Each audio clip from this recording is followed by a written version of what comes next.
સુરતમાં માંડવી નજીક ઉશ્કેર ગામ પાસે મુખ્ય કેનાલમાં ગાબડું પડ્યું છે। જમણા કાંઠાની મુખ્ય કેનાલમાં વિશાળ ગાબડું પડ્યું। કેનાલમાં ગાબડું પડતા આસપાસના ખેતરમાં પાણી ફરી વળ્યા છે। ખેતરમાં જળબંબાકારની સ્થિતિ વચ્ચે ખેડૂતોને લાખોનું નુકસાન થયું છે। કેનાલના કામની ગુણવત્તા સામે સ્થાનિક અગ્રણીઓએ સવાલ પણ ઉઠાવ્યા છે।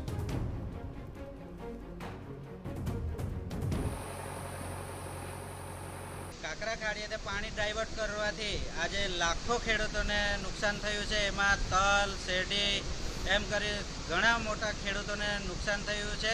ખેડૂતોની કોઈ મુલાકાત લીધી નથી અને લાખો રૂપિયાનું નુકસાન ગુણવત્તાવાળું કામ થયું નથી અને સરકારમાં જ્યાં સુધી પૈસા નહીં જમા કરાવું 40% ત્યાં સુધી કોન્ટ્રાક્ટરને વર્ક ઓર્ડર મળતો નથી અને ભ્રષ્ટાચારથી સરકાર ચાલે છે।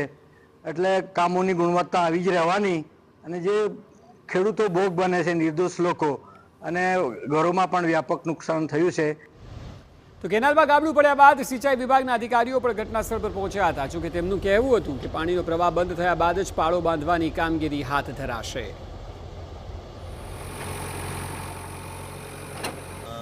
0 HR પરથી અમે તાત્કાલિક જે મેઇન કેનાલના દરવાજા છે તે બંધ કરી દીધા હતા અને પાણીને ડાયવર્ટ કર્યું હતું એસ્કેપ ઓપન કરાવીને।